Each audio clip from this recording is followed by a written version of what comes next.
Have you noticed how much worse spam filters are than they used to be? Personal emails from people you've been happily emailing for years end up in the spam folder. Important emails you send to people who really want to hear from you never arrive. If you're tired of sheepishly asking people to look in their spam folder, you may be wondering why spam filters are getting worse. Well, here's why. Spoiler alert, it's not that Google can't write spam filters. Most email is handled by Apple, Google and Microsoft.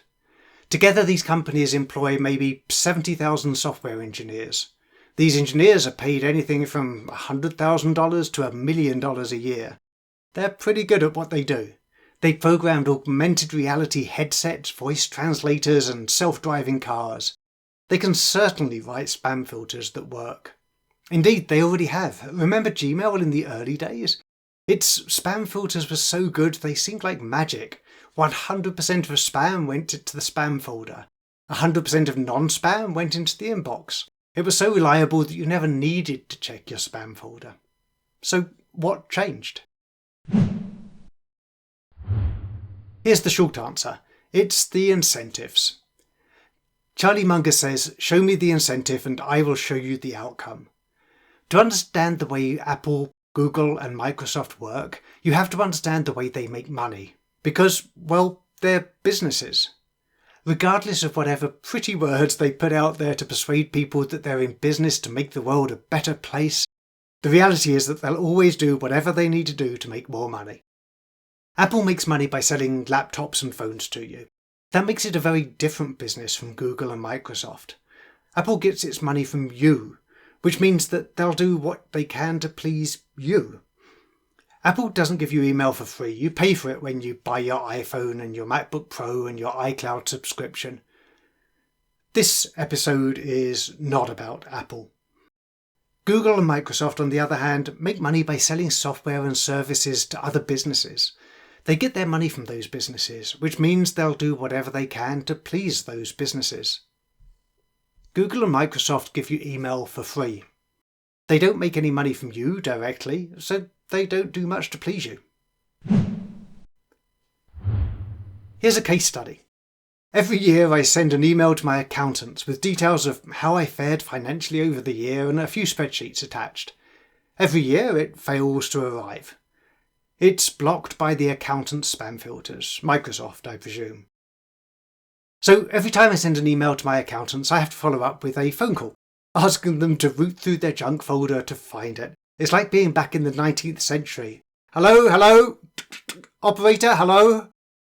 It would be extremely easy for Microsoft to fix this problem.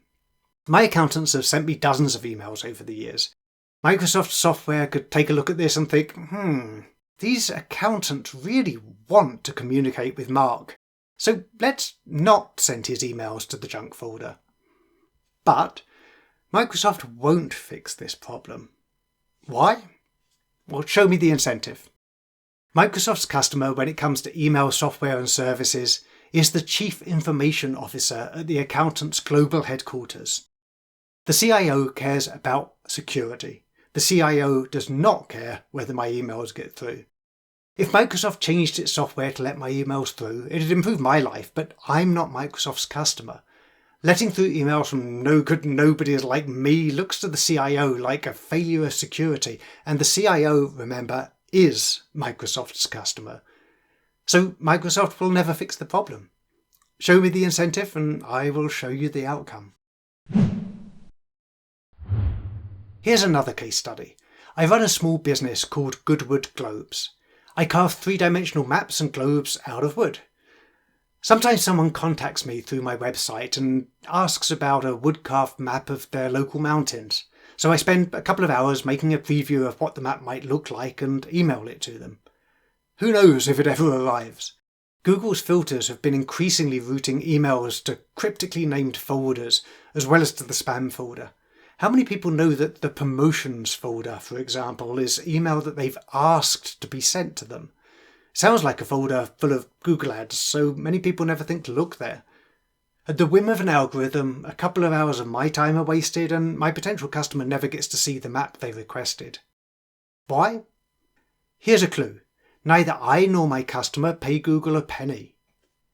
What does Google care if a couple of hours of my time are wasted? What does Google care if my potential customer never gets to see the map they requested? Show me the incentive. Google's customers, when it comes to email software and services, are bigger businesses than Goodwood Globes. These big businesses pay Google big money for the same email more or less that individuals get for free. Google can write spam filters that work 100%. I know they can because they did back in the early days of Gmail, as I said, when it was a new product pitted against Microsoft's email offerings. Google doesn't write spam filters that work 100% anymore because it's not their paying customers who suffer from excessive filtering. It's smaller businesses like mine and individuals like my customers. This overzealous spam filtering makes it impossible to start anything new on the web. This, of course, is the whole point. Microsoft and Google don't want individuals to start anything new, at least not at their own domain names on the open web. Instead, they want everyone to start things on LinkedIn and YouTube at their domain names, on their closed platforms, so that they can capture as much value as they can from it, value that might otherwise inexcusably accrue to the individuals. Show me the incentive and I will show you the outcome. Okay, one final case study. My personal emails to my friends and my family have been increasingly ending up in their spam folders. Their personal emails to me have been increasingly ending up in my spam folders. These are people with whom I've maintained an uninterrupted email correspondence for months or years or decades.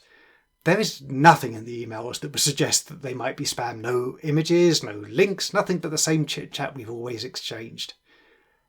Why are Microsoft and Google so determined to cut short relationships that have lasted a lifetime? Well, obviously, our relationships don't contribute to Google's or Microsoft's bottom line. So here's what to do about it. Spam filters are getting worse because neither Google nor Microsoft has any incentive to make them better. As is so often the case, innovation will come not from these incumbents, but from upstarts who challenge them. Sign up for email from Hey, the new email service from Basecamp, and the first time someone emails you, you get to decide if you want to hear from them again. So if my accountants used Hey, when I emailed them, they'd see my name pop up, and they'd tell Hey, we know Mark, he's a client of ours, we want to communicate with him. If my customers used Hey, when I emailed them with a preview of a wood-carved map of their local mountains as they requested, they'd see my company name pop up and they'd tell Hey, I know what this is, I asked for this email, so don't hide it from me. If my friends and my family and I all used Hey, we'd have told it months or years or decades ago that we want to receive emails from each other, so we'd never have our relationships cut off by an algorithm. Simple solution, right? So why won't Google or Microsoft adopt it? You and Charlie Munger both know the answer. Thanks for listening to Tangled Web. Join me for fresh insights into the future of the web every other week. Subscribe to the free newsletter, podcast or YouTube channel at tangledweb.media. Remember, the web has only just begun.